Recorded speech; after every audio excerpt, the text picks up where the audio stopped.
नमस्कार साथियों, मैं डॉक्टर नरेंद्र कुमार आपके साथ फिर से हाजिर हूँ दोस्तों संविधान की विशेषताएं लेकर के। और भारतीय संविधान की विशेषताओं को हम बहुत डिटेल से पढ़ रहे हैं, अच्छे से एक एक कॉन्सेप्ट को, बारीकियों को समझ रहे हैं और अपना बेसिक क्लियर करते हुए फिर एक एक पॉइंट्स को क्लियर करते हुए हम आगे वाली विशेषताओं पर आ रहे हैं।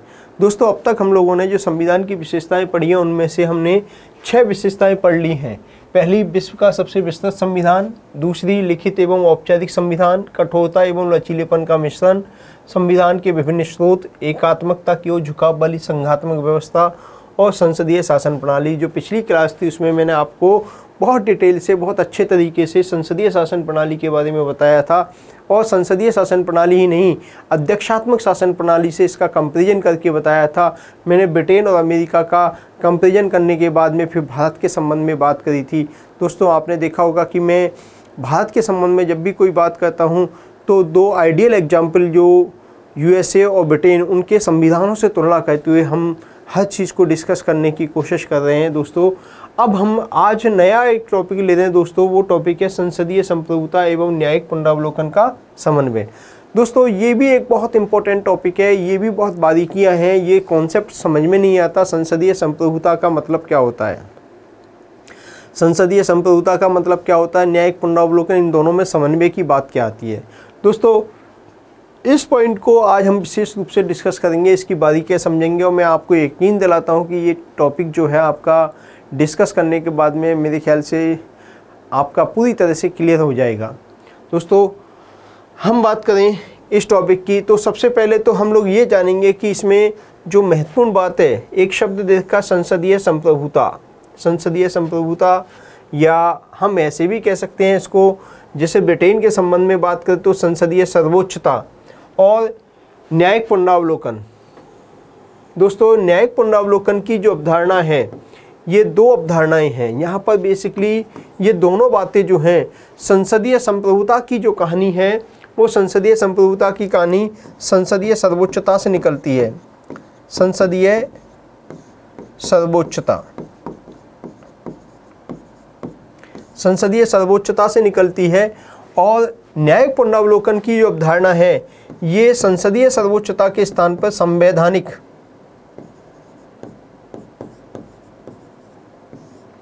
सर्वोच्चता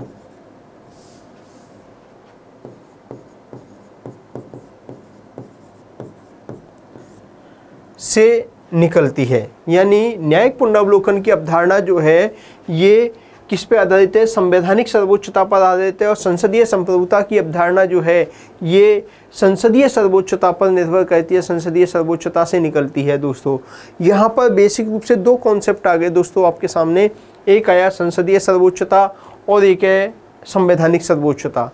अब बात ये आती है कि संवैधानिक सर्वोच्चता क्या होती है, संसदीय सर्वोच्चता क्या होती है। मतलब जिस देश के संविधान में संसद सबसे ज़्यादा ताकतवर है, संसद सर्वे सर्वा है, संसद से ऊपर कोई नहीं है, संसद चाहे जो चेंज कर सकती है, किसी भी प्रकार का चेंज कर सकती है, कोई संविधान भी संसद से ऊपर नहीं है। संसद जो है संविधान को भी परिवर्तित कर सकती है, किसी भी प्रकार का कोई भी अमेंडमेंट संसद जो है सिंपल मेजोरिटी से कर सकती है, संविधान को पूरी तरह बदल भी सकती है, नया बना सकती है, नए सिरे से लागू कर सकती है, पूरी संवैधानिक व्यवस्था को, संसदीय व्यवस्था को या किसी भी प्रकार की व्यवस्था में चेंज कर सकती है। यहाँ तक कि संसद जो है अपने अंदर, खुद के अंदर ही संसदीय शासन प्रणाली में भी चेंज कर सकती है। संसदीय शासन प्रणाली की जगह पर वो एक अधिनियम पारित करे और अध्यक्षात्मक शासन प्रणाली को लागू कर दे। इसका मतलब है कि संसद जो है सर्वोच्च है, सर्वोच्च शक्तिशाली है, वो अपने साथ में खुद संसद का भी भविष्य निर्धारित कर सकती है कि संसदीय शासन प्रणाली वाली संसद रहेगी या नहीं रहेगी। इसके बारे में भी, अपने भविष्य के बारे में भी निर्धारण खुद कर सकती है। यानी संसद, जिस देश में संसद इतनी पावरफुल हो, इतनी शक्तिशाली हो कि वो कुछ भी कर सकती है, किसी भी प्रकार का अमेंडमेंट एक सिंपल मेजोरिटी से कर सकती है, तो ऐसे देश की शासन व्यवस्था के अंदर वहाँ पर संसदीय सर्वोच्चता पाई जाती है। वहाँ संविधान भी संसद के अधीन होता है। संसद जो चाहेगी वो संविधान बनेगा, जो चाहेगी संविधान में परिवर्तन होगा, आसानी से परिवर्तन होगा, नॉर्मल तरीके से होगा। संसद ही सर्वा है, यानी आम जनता के द्वारा चुने हुए जो विधायिका है, संसद है, वो पार्लियामेंट के पास सबसे ज़्यादा पावर होती है। तो ऐसी स्थिति में उसको कहते हैं कि अपन संसदीय सर्वोच्चता। दोस्तों आपको ये बात समझ में आ गई होगी कि मैं संसदीय सर्वोच्चता की बात करने की जब कर रहा हूँ, किसकी ओर इशारा कर रहा हूँ, आपको ये समझ में आ गया होगा कि मैं ब्रिटेन की ओर इशारा कर रहा हूँ। फिर से वही कंपैरिजन करेंगे हम लोग। ब्रिटेन, संसदीय सर्वोच्चता ब्रिटेन की अवधारणा ब्रिटेन से ली गई है। वहीं दूसरी अवधारणा जो है न्यायिक पुनरावलोकन की अवधारणा किससे आती है? संवैधानिक सर्वोच्चता से आती है। मतलब सुप्रीम लॉ, सर्वोच्च कानून क्या है? संविधान है। वो संविधान से ऊपर कोई भी नहीं है, संविधान के अधीन है।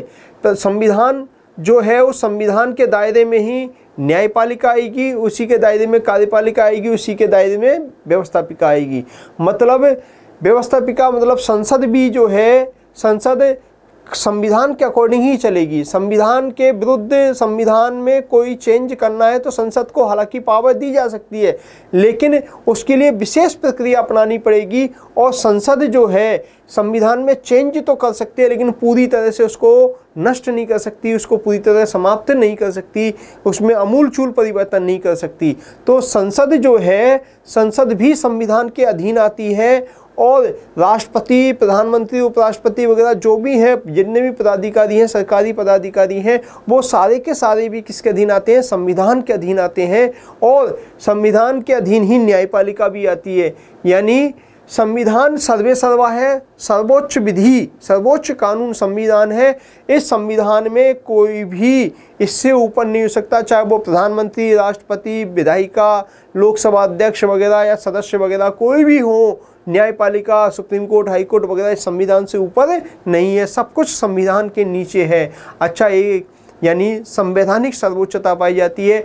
और संवैधानिक सर्वोच्चता की रक्षा करने के लिए, संविधान को सुप्रीम बनाए रखने के लिए न्यायपालिका जो होती है, जो सरकार के 3 अंग होते हैं, आपको पता है दोस्तों, शासन व्यवस्था के 3 अंग होते हैं। अपन बात करें शासन व्यवस्था, शासन व्यवस्था या सरकार के 3 अंग होते हैं: व्यवस्थापिका, कार्यपालिका और न्यायपालिका। दोस्तों व्यवस्थापिका के रूप में आपको पता है पार्लियामेंट होती है, संसद होती है, जिसको ब्रिटेन में संसद कहते हैं, भारत में संसद कहते हैं, अमेरिका में कांग्रेस के नाम से जानते हैं, अमेरिका में से कांग्रेस भी कहते हैं। ठीक है। कार्यपालिका के रूप में प्रधानमंत्री, राष्ट्रपति वगैरह, मंत्री एवं मंत्री लोग, मंत्री परिषद, मंत्री, राष्ट्रपति वगैरह। अगर राष्ट्रपति की भी बात करें तो ये भी यहाँ पर आ जाएगा कार्यपालिका में, नाम मात्र की कार्यपालिका या वास्तविक कार्यपालिका जो भी हो। और तीसरा होता है दोस्तों न्यायपालिका, मतलब न्यायपालिका का मतलब हो गया supreme court, supreme court, high court वगैरह, ये न्यायपालिका के अंतर्गत आ जाते हैं। दोस्तों संवैधानिक सर्वोच्चता की जब स्थिति होती है, संवैधानिक सर्वोच्चता की स्थिति जब आती है तो संवैधानिक सर्वोच्चता में संविधान सर्वे सर्वा होता है, संविधान सबसे ऊपर होता है। और संविधान के अंदर, संविधान के दायरे में ही ये सरकार के 3 अंग आते हैं, कार्यपालिका, व्यवस्थापिका और न्यायपालिका। ये तीनों अंग किसके दायरे में आ जाते हैं? संविधान के दायरे में आ जाते हैं। संविधान सर्वोच्च है, संविधान से ऊपर ना व्यवस्थापिका है, ना संसद है, ना प्रधानमंत्री, राष्ट्रपति है, ना ही सुप्रीम कोर्ट है। इस संविधान की सर्वोच्चता को बनाए रखने के लिए, माना कि संसद कोई कानून बनाती है तो वो संविधान के दायरे में रहकर के बनाएगी। सरकार के द्वारा कोई आदेश जारी किया जाएगा तो संविधान के दायरे में रहकर के आदेश निर्देश जारी किया जाएगा। न्यायपालिका कोई न्याय निर्णय देगी तो वो न्याय निर्णय संविधान के आधार पर ही देगी, संविधान के दायरे में रहकर के निर्णय देगी, क्या सही है क्या गलत है। दोस्तों इसका मतलब हुआ कि संवैधानिक सर्वोच्चता पाई जाती है। अब यहाँ पर न्यायिक पुनरावलोकन की अवधारणा कैसे आती है? दोस्तों न्यायिक पुनरावलोकन की अवधारणा की बात करें तो माना कि संसद ने कोई कानून बनाया, संसद ने कोई कानून बनाया या सरकार ने कोई आदेश दिया, सरकार ने कोई आदेश दिया, प्रधानमंत्री, राष्ट्रपति या मंत्रिपरिषद किसी ने भी कोई आदेश दिया, तो ये आदेश या ये कानून, संसद द्वारा बनाया गया कानून या सरकार द्वारा दिया गया आदेश, ये दोनों ही की बात कर रहा हूँ मैं, दोनों ही ये संविधान सम्मत है या नहीं। इनकी संवैधानिकता की जांच करने का मतलब ये आदेश या कानून जो भी बनाएंगे ये संविधान के दायरे में ही होना चाहिए, संविधान का उल्लंघन नहीं होना चाहिए। और इस बात का निर्धारण कौन करेगा कि इसके द्वारा दिया गया आदेश या इनके द्वारा बनाया गया कानून जो है संविधान के दायरे में है या नहीं है, ये संवैधानिक है या नहीं है, संविधान का विरोधी तो नहीं है, संविधान का उल्लंघन तो नहीं करता है, इसका निर्धारण करने की शक्तियाँ किसके पास में है? न्यायपालिका के पास है, सुप्रीम कोर्ट को दे दी गई हैं। तो संविधान की व्याख्या करने का लॉ संबंधी प्रश्न है, कोई संवैधानिक मुद्दा है तो संवैधानिक प्रश्न पर व्याख्या करने का अधिकार सुप्रीम कोर्ट को है, सर्वोच्च न्यायालय को होता है, न्यायपालिका को होता है। तो संविधान के व्याख्या करना, संविधान की रक्षा करना, संविधान का संरक्षण करना सुप्रीम कोर्ट का जिम्मेदारी होती है। सुप्रीम कोर्ट को ये शक्तियाँ दी गई हैं कि संविधान को बनाए रखना, संवैधानिकता को बनाए रखना, संविधानवाद को बनाए रखना, इसकी जिम्मेदारी किसकी है? न्यायपालिका की होती है। अतः न्यायपालिका क्या कर सकती है कि सरकार द्वारा बनाया गया कोई कानून है या आदेश है, उन आदेश कानूनों की संवैधानिकता का निर्धारण कौन करेगी? न्यायपालिका करेगी। और न्यायपालिका द्वारा सरकार के आदेश निर्देशों की संवैधानिकता का आकलन करना, संवैधानिकता का पता लगाना कि ये संविधान सम्मत है या नहीं, संविधान के दायरे में है या नहीं है, यही निर्धारण करना जुडिशियल रिव्यू कहलाता है, न्यायिक पुनरावलोकन कहलाता है। मतलब इनकी संवैधानिकता का तय करना किसके द्वारा तय किया जाता है? संवैधानिकता सुप्रीम कोर्ट के द्वारा, न्यायपालिका के द्वारा की जाती है। और इसी प्रक्रिया को हम कहते हैं न्यायिक पुनरावलोकन। न्यायिक पुनरावलोकन। इन दोनों के द्वारा जो कानून है, आदेश हैं, ये संविधान के दायरे में है या नहीं, इस संवैधानिकता का निर्धारण किसके द्वारा किया जाता है? सुप्रीम कोर्ट के द्वारा किया जाता है। अतः सुप्रीम कोर्ट के द्वारा इस संवैधानिकता का निर्धारण किया जाना ही न्यायिक पुनरावलोकन कहलाता है। मतलब संविधान से ऊपर कोई भी चीज़ नहीं जा सकती, ये कानून संविधान का उल्लंघन करके नहीं बन सकता, इनका आदेश जो है संविधान के उल्लंघन करके लागू नहीं हो सकता, संविधान के दायरे में रहेगा। हमेशा संवैधानिक सर्वोच्चता को ध्यान में रख करके काम किया जाएगा सरकार के तीनों अंगों के द्वारा। और इन सर्वोच्चता को बनाए रखने की जिम्मेदारी किसको दे दी गई है? सुप्रीम कोर्ट को दे दी गई है, न्यायपालिका को दे दी गई है। इसलिए यहाँ पर हम कहते हैं कि संवैधानिक सर्वोच्चता के दायरे में क्या निकल के आता है? न्यायिक पुनरावलोकन की अवधारणा निकल के आती है। दोस्तों, अब आप लोगों को ये बात भी सबसे स्पष्ट तरीके से समझ में आ गई होगी, बहुत अच्छे से स्पष्ट हो गई होगी कि आप लोगों को ये समझ में आ गया होगा कि संवैधानिक सर्वोच्चता की स्थिति अगर हम देखें तो संवैधानिक सर्वोच्चता की स्थिति का एग्जाम्पल यूएसए में पाया जाता है। बेस्ट एग्जाम्पल कहाँ पाया जाता है? यूएसए में पाया जाता है। तो यूएसए के अंदर संवैधानिक सर्वोच्चता के आधार पर कौन सी अवधारणा आती है? न्यायिक पुनरावलोकन की अवधारणा आती है। न्यायिक पुनरावलोकन, न्यायिक पुनरावलोकन की अवधारणा आती है। अब आपको मैं समझता हूं कि ये बात अच्छे से क्लियर हो गई होगी, अच्छे से बात समझ में आ गई होगी कि संसदीय संप्रभुता मतलब संसदीय सर्वोच्चता की बात आ गई यहाँ पर, जो ब्रिटेन में पाई जाती है। न्यायिक पुनरावलोकन मतलब जो कि संवैधानिक सर्वोच्चता को दर्शाती है, ये यूएसए में पाई जाती है। भारत के संबंध में हम बात करें, भारत के संदर्भ में क्या बात करें दोस्तों, यहीं पे दो एक कॉन्सेप्ट और मैं बता देता हूं। हालांकि उसकी मौलिक अधिकारों में चर्चा हम करते हैं तब वहां पे इसके बारे में और चर्चा करेंगे। दो शब्द और आते हैं दोस्तों। एक शब्द आता है, एक शब्द आता है दोस्तों विधि की नियत प्रक्रिया। विधि की नियत प्रक्रिया, एक तो शब्द ये होता है, दूसरा शब्द होता है विधि द्वारा स्थापित प्रक्रिया। विधि द्वारा स्थापित प्रक्रिया। दोस्तों, ये दोनों शब्द एक जैसे लगते हैं, दोनों लाइनें एक जैसी लगती हैं, लेकिन दोनों में डिफरेंस है। ये कॉन्सेप्ट है दोस्तों, विधि की नियत प्रक्रिया का कॉन्सेप्ट जो है दोस्तों संवैधानिक सर्वोच्चता की ओर इशारा करता है। संवैधानिक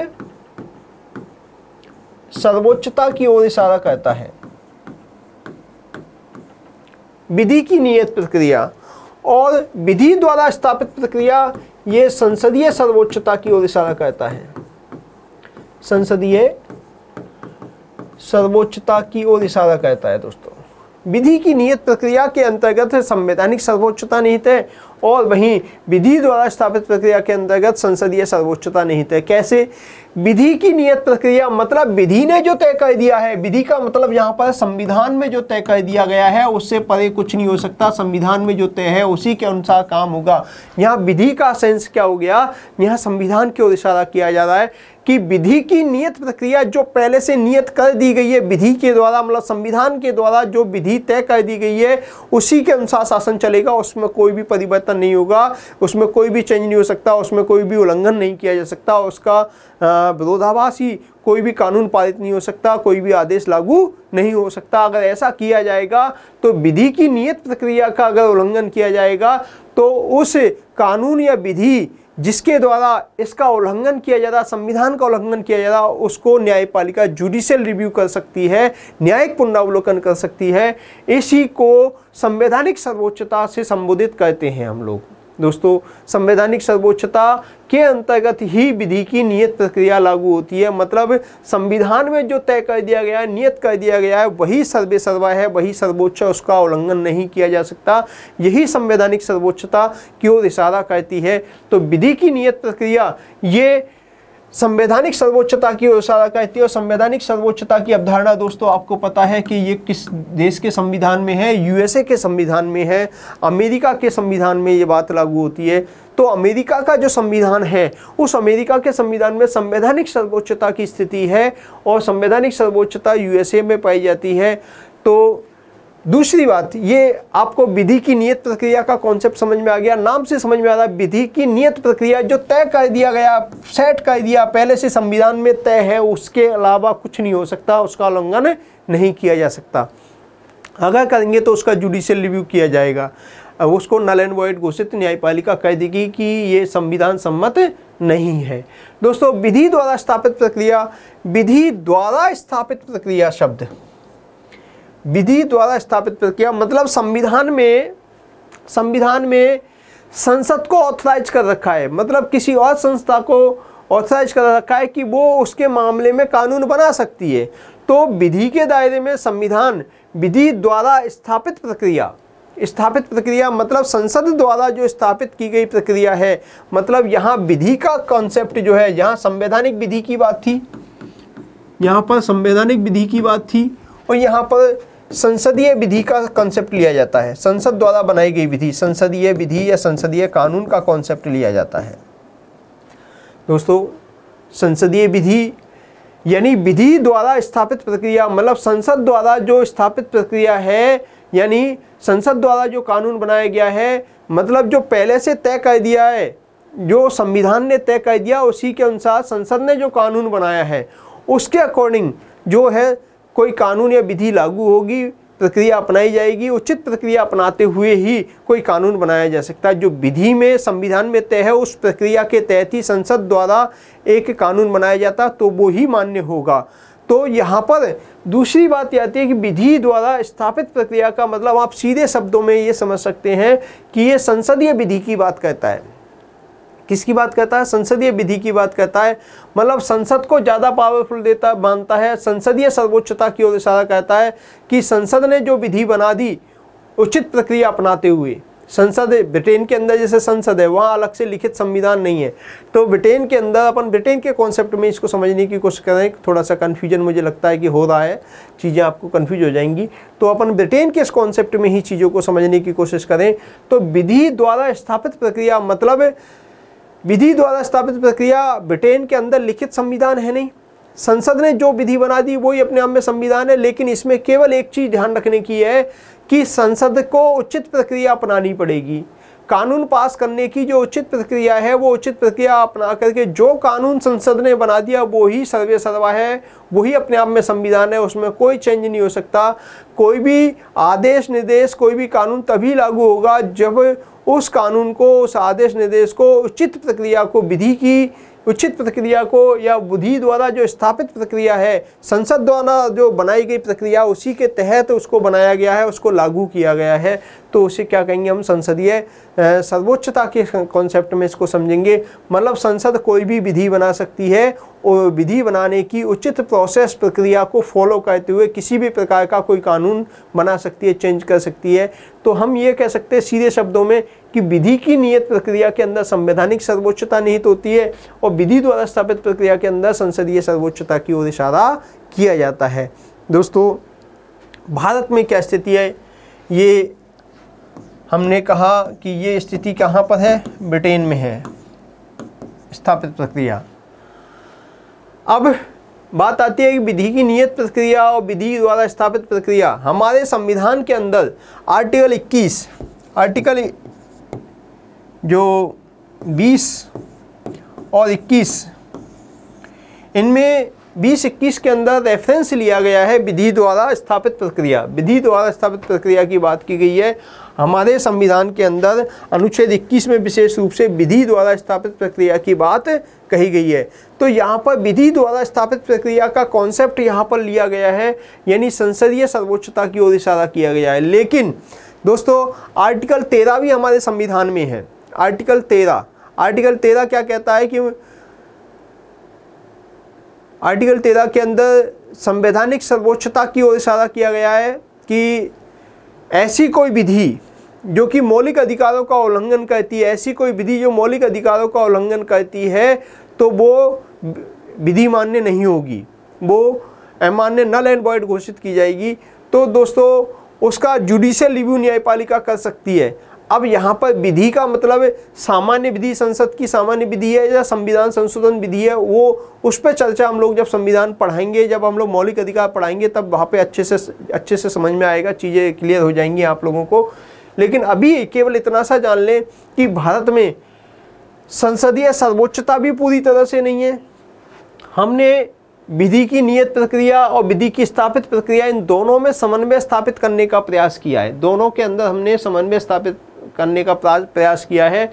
हमने संविधान की सर्वोच्चता को भी बनाए रखा। संविधान का उल्लंघन अगर कोई कानून करता है, संसद द्वारा बनाया गया कानून भी करता है, तो उसको चुनौती दी जा सकती है न्यायपालिका के अंदर। सुप्रीम कोर्ट उसे नल एंड वॉइड घोषित कर सकता है, यानी संवैधानिक सर्वोच्चता को बनाए रखने की बात कही है।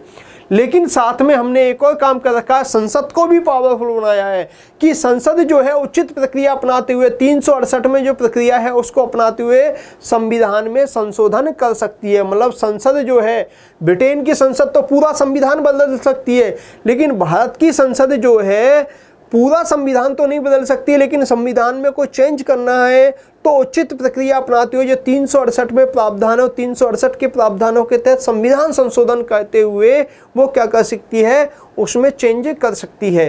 तो संविधान संशोधन कर सकती है। तो संसद के पास में ब्रिटेन की तरह बहुत ज़्यादा पावर तो नहीं है, लेकिन उतनी कमजोर भी नहीं है कि संविधान में कोई चेंज नहीं कर सके। संविधान में चेंज कर सकती है, लेकिन संविधान के दायरे में रह करके कर सकती है। और संविधान की सर्वोच्चता को बनाए रखने के लिए न्यायपालिका संसद के बनाए हुए कानूनों का जुडिशियल रिव्यू भी कर सकती है। इसलिए हम लोग ये कहते हैं कि भारतीय जो संविधान है, भारतीय संविधान की बात करें तो भारतीय संविधान में संसदीय संप्रभुता और न्यायिक पुनरावलोकन का क्या है, समन्वय पाया जाता है। यहाँ संसदीय सर्वोच्चता को भी कुछ हद तक माना गया है, यहाँ पर संवैधानिक सर्वोच्चता को भी कुछ हद तक माना गया है। मतलब मेन तो हमने संवैधानिक सर्वोच्चता की ओर इशारा किया, संविधान को पूरी तरह से चेंज नहीं किया जा सकता।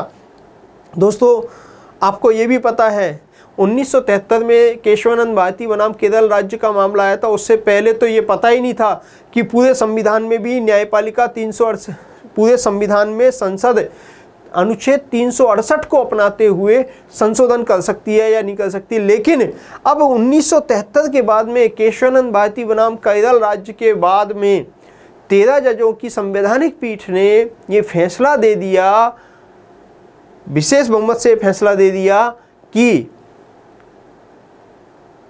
संसद 368 के तहत भी संविधान के मूलभूत ढांचे में परिवर्तन नहीं कर सकती। परिवर्तन तो कर सकती है, लेकिन मूलभूत परिवर्तन, मूलभूत ढांचे में, बेसिक स्ट्रक्चर में परिवर्तन नहीं कर सकती। तो इससे ये पता लगता है कि हमारे यहाँ संवैधानिक सर्वोच्चता कायम रहेगी और साथ में संविधान में कोई संशोधन करना है तो संशोधन की शक्तियाँ भी किसको हैं? संसद को हैं। तो जैसे ब्रिटेन के अंदर संसद पूरे संविधान को बदल सकती है, ऐसे पूरे संविधान को तो भारतीय संसद नहीं बदल सकती, लेकिन भारतीय संविधान में कोई चेंज करने हैं, नॉर्मल अमेंडमेंट करने हैं, तो जो बेसिक स्ट्रक्चर से संबंधित अमेंडमेंट हैं उनको तो नहीं कर सकती, लेकिन उनके अलावा जो अमेंडमेंट है उन अमेंडमेंट को ये संसद कर सकती है। तो हमारी संसद के पास में संविधान में भी परिवर्तन करने वाली शक्तियां हैं। इसका मतलब है संसदीय सर्वोच्चता के कुछ लक्षण पाए जाते हैं, कुछ हिस्सा, कुछ पार्ट इसमें हमने यहाँ से लिया है, और दूसरी तरफ हमने न्यायिक पुनरावलोकन यानी संवैधानिक सर्वोच्चता की स्थिति को भी बनाए रखा है। तो हमारे यहाँ पर अमेरिका से संवैधानिक सर्वोच्चता को लिया, ब्रिटेन से संसदीय सर्वोच्चता को लिया है। हम ये कह सकते हैं कि भारत में ना तो अमेरिका की तरह पूरी तरह से संवैधानिक सर्वोच्चता पाई जाती है। अमेरिका में बहुत ज़्यादा संवैधानिक सर्वोच्चता है, हमारे यहाँ पर संवैधानिक सर्वोच्चता पाई जाती है लेकिन उतनी नहीं पाई जाती, क्योंकि हमारे यहाँ पर संविधान में संशोधन करने की शक्तियाँ जो है संसद को दी गई हैं, और अमेरिका की तुलना में संविधान में संशोधन करने की प्रक्रिया आसान है।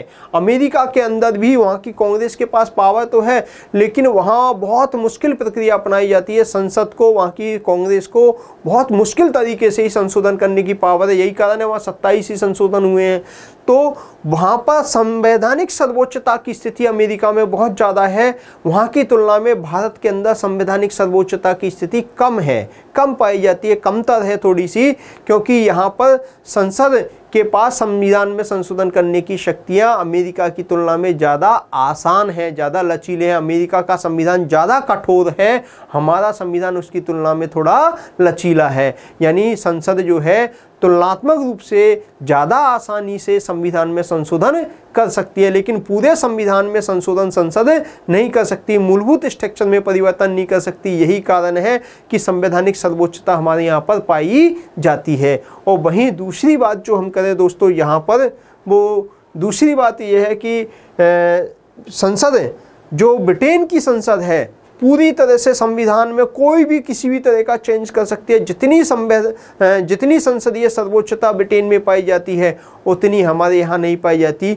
संसद संविधान में संशोधन तो कर सकती है, लेकिन पूरी तरह से संविधान को संशोधित नहीं कर सकती। ये दोनों ही बातें जो हैं हमारे संविधान में पाई गई हैं। तो हमारे देश के अंदर हमारी परिस्थितियों के अनुसार हमारे संविधानवेत्ताओं ने, आप इससे पता लगाइए, इससे समझ सकते हैं कि देश के अंदर जो संविधान निर्माता थे उन्होंने कितना चिंतन मनन किया और कैसे विभिन्न दो ध्रुवों को आपस में मिलाने की कोशिश की, जो बीच का रास्ता निकाला। और बीच का रास्ता निकालते हुए हमने हमारी परिस्थिति के अनुसार, हमारी देश की शासन व्यवस्था के अनुसार, हमारे लोगों की अपेक्षाओं के अनुसार हमने क्या किया, संसदीय संप्रभुता और न्यायिक पुनरावलोकन यानी संसदीय सर्वोच्चता और संवैधानिक सर्वोच्चता में सामंजस्य स्थापित करने का प्रयास किया है। हम संवैधानिक सर्वोच्चता के भी लक्षण रखते हैं तो कुछ संसदीय सर्वोच्चता के भी लक्षण रखते हैं। यही कारण है कि भारत में संसदीय सर्वोच्चता नहीं पाई जाती, इसलिए हम लोग शब्द का प्रयोग करते हैं संसदीय संप्रभुता।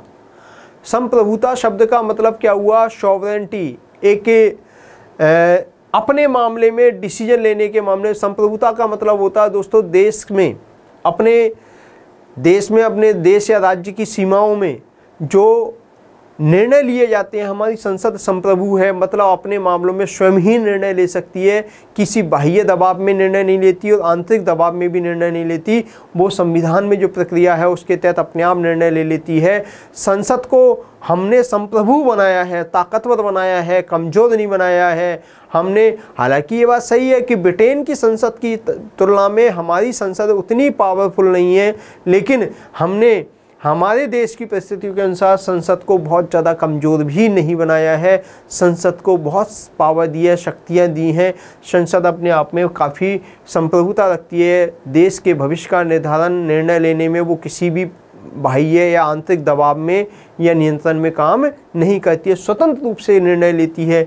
यही संप्रभुता कहलाती है। मतलब हमने हमारे संसद के स्वाभिमान को भी जिंदा रखा है, संसद की गरिमा को भी बनाए रखा है, और वहीं हमने अमेरिका की तरह संवैधानिक सर्वोच्चता को भी बना के रखा है। हम ऐसा इसलिए किया गया दोस्तों, ऐसा क्यों किया गया, क्योंकि अगर हम संसदीय सर्वोच्चता को भी पूरी तरह से अपना लेते दोस्तों, तो कोई भी सरकार जिसका लोकसभा में बहुमत है, वो लोकसभा में, राज्यसभा में अगर बहुमत किसी पार्टी को मिल गया तो जैसे तैसे करके वो संविधान में कोई भी चेंज करवा सकती है पूरी तरह से। और ऐसा भी कोई तानाशाही स्वरूप अख्तियार कर सकती है सरकार, जिससे कि वो परमानेंट हमेशा तानाशाही रूप में वो सरकार में स्थापित हो सके, या मनमाना चेंज करवा सकती है, संविधान को पूरी तरह तहस नहस करके तोड़ मरोड़ सकती है।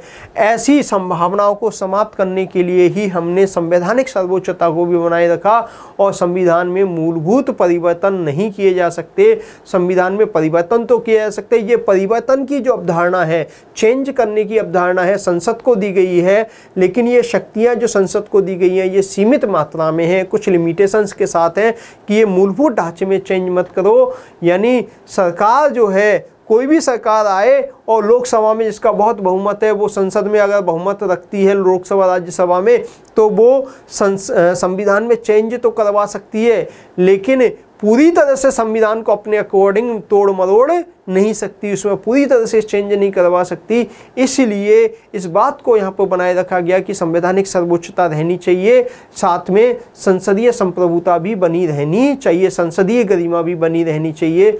दोस्तों, दोनों के बीच में सामंजस्य स्थापित करने का प्रयास किया गया।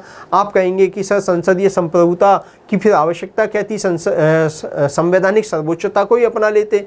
लेकिन दोस्तों, हमारे देश के अंदर, देश जो 1947 में आज़ाद हुआ, 1950 में जब संविधान लागू हुआ, तो संविधान वेत्ताओं को ये पता था कि पूरे देश के लिए एक संविधान है। अमेरिका के अंदर जो संविधान है वो दोहरा संविधान है।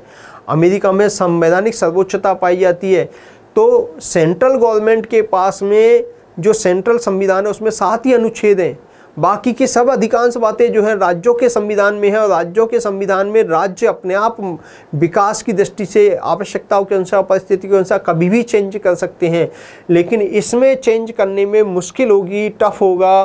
क्यों? क्योंकि इसकी संवैधानिक सर्वोच्चता को बनाए रखने की जरूरी है, क्योंकि यूएसए को बनाए रखना था, राज्यों के संघ को पूरी तरह से प्रॉपर तरीके से बनाए रखना था।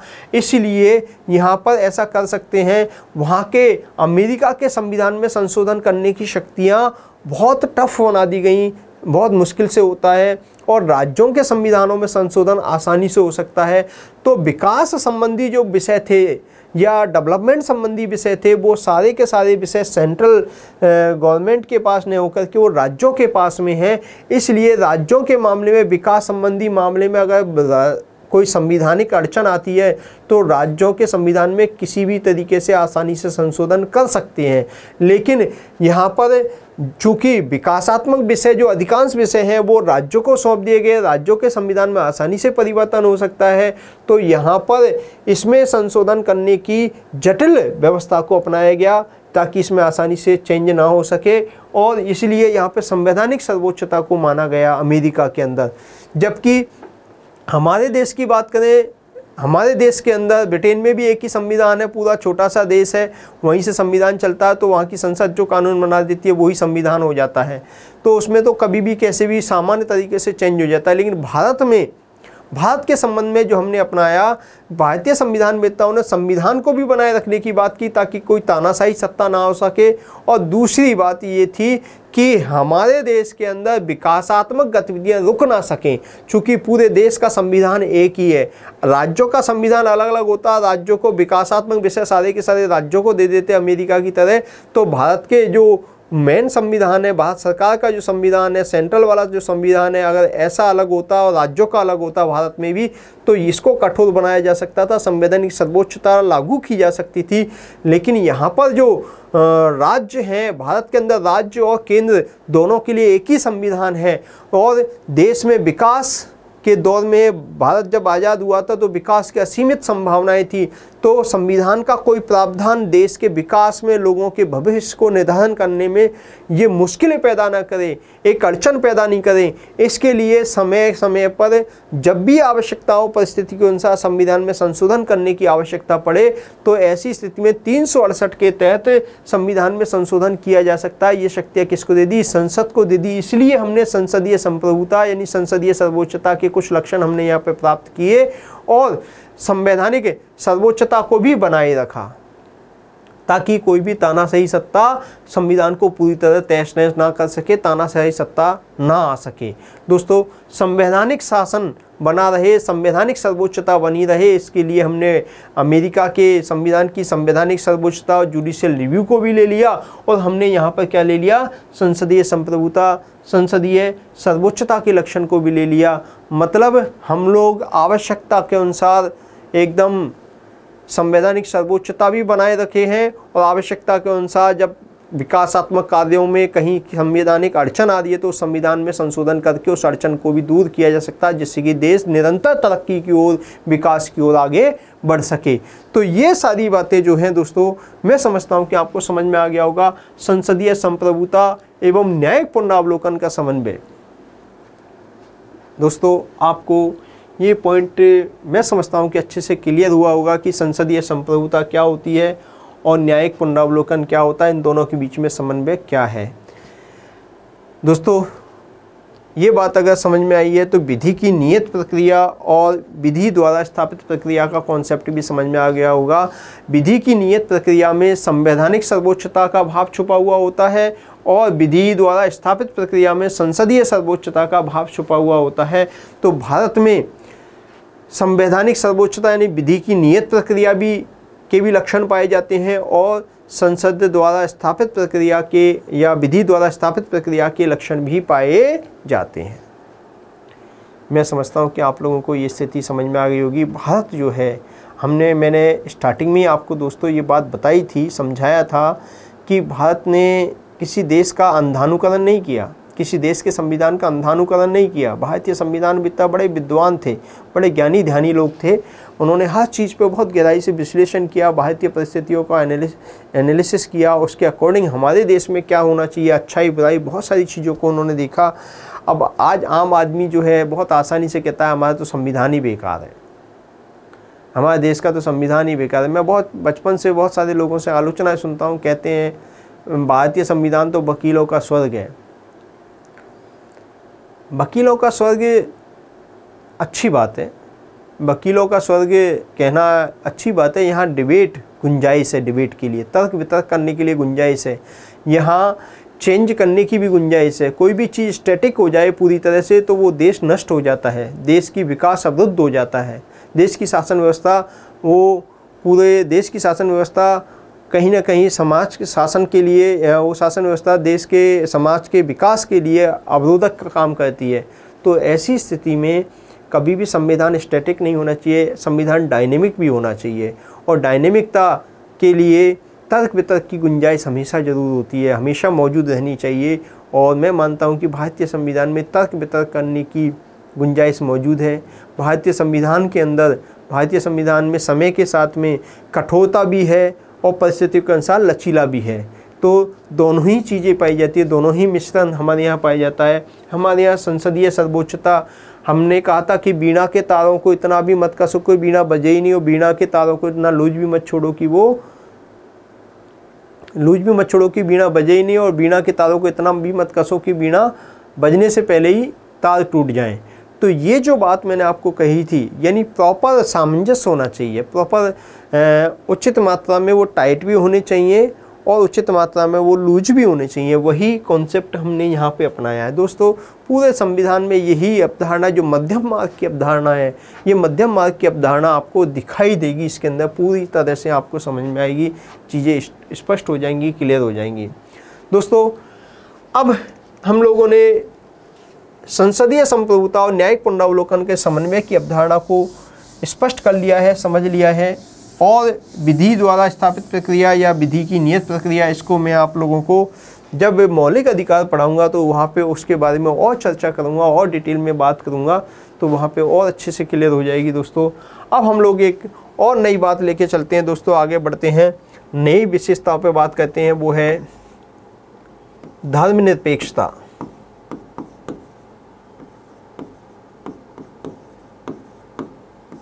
धर्मनिरपेक्षता या पंथ निरपेक्षता।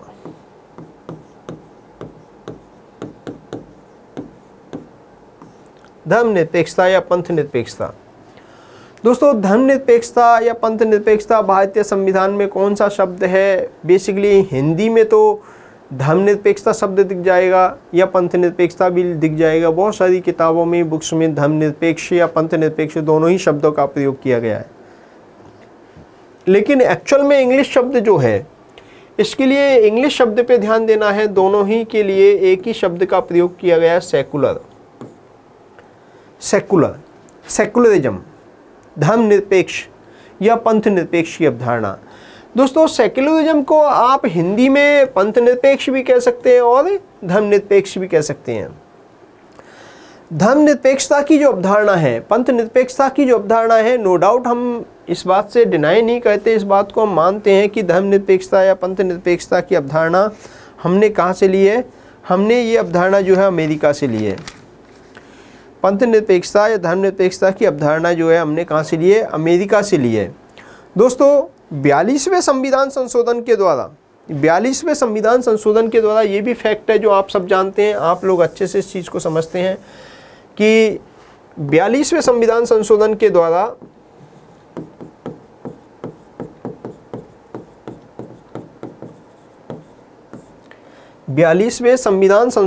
द्वारा ये अमेंडमेंट किया गया था। प्रस्तावना के अंदर सेकुलरिज्म या सेकुलर शब्द को जोड़ा गया था। यहाँ पर जोड़ा गया था 1976 में इंदिरा गांधी सरकार के द्वारा। दोस्तों ये बात आपको पता है, अच्छे से आप सब जानते हैं। हमने ये कॉन्सेप्ट अमेरिका से लिया है, लेकिन अमेरिका का भी यहाँ पे मैंने कहा हमने किसी भी देश के संविधान का पूरी तरह से अंधानुकरण नहीं किया है। हमने चीज़ों को देखा, समझा है, अपने अकॉर्डिंग इन पे एनालिसिस किया, तर्क वितर्क किया और हमारे अकॉर्डिंग उसको चेंज किया है।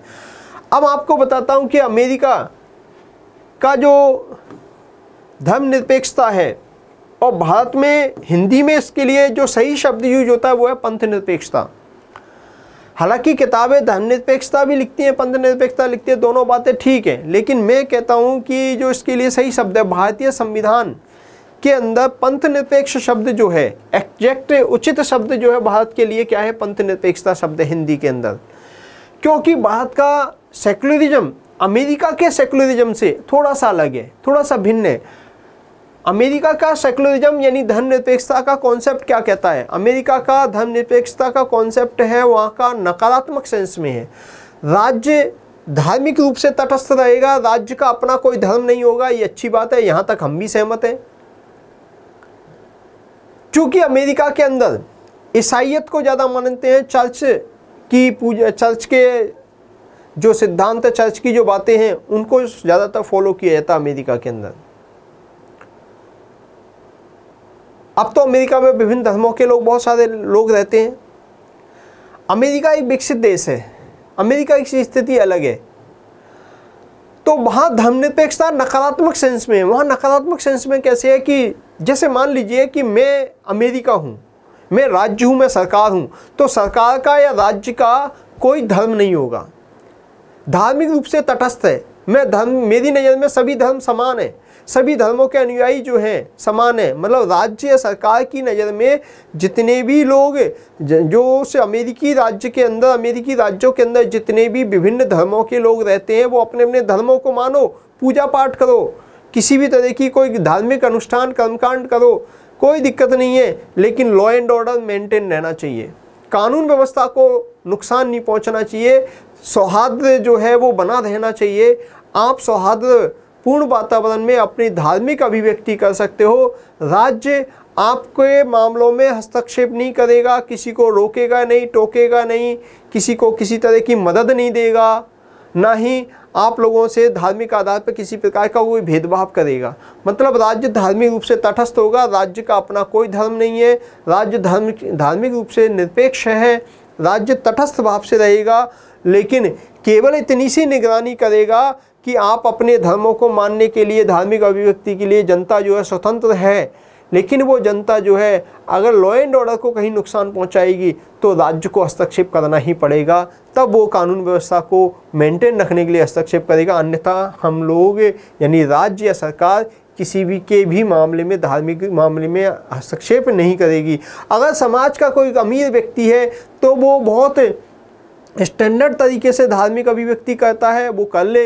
अगर कोई समाज का गरीब व्यक्ति है और वो नहीं कर पा रहा है तो भी उसकी आर्थिक संसाधनों के अनुसार, अपनी क्षमता के अनुसार वो अपनी धार्मिक अभिव्यक्ति कर सकता है। राज्य उसको किसी प्रकार का कोई सपोर्ट नहीं देगा।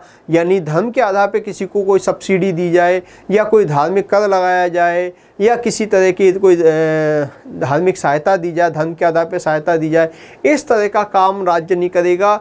कोई धार्मिक अभिव्यक्ति कर पा रहा है तो भी ठीक, नहीं कर पा रहा है तो भी ठीक, राज्य धार्मिक रूप से न्यूट्रल रहेगा, तटस्थ रहेगा। ये अवधारणा अमेरिका की अवधारणा है।